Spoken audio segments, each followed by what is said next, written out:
Hello साथीहरू नमस्कार। म अहिले अपी हिमालको हाइटमा छु र मैले अचम्म देखेँ यी चराहरू। म हिँड्दा हिँड्दै यी चराहरू बरफमा केही चरिरहेको देखेँ।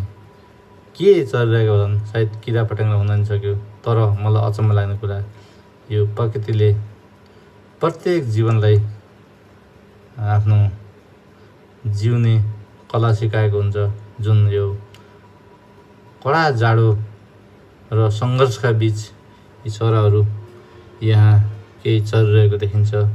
हेर्नुहोस्, प्रत्यक्ष यो देखिएको छ चराहरू, र यो अद्भुत शक्ति पनि हो र प्रकृतिको देन हो। यस्ता चिजहरू हामी परलाई नै देख्न पाउँछौँ र यो मैले प्रत्यक्ष खिचेको भिडियो हो।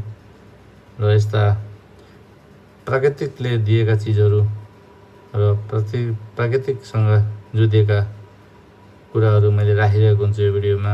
हजुरलाई मन पऱ्यो भने यो भिडियो सेयर गर्नुहोला। धन्यवाद।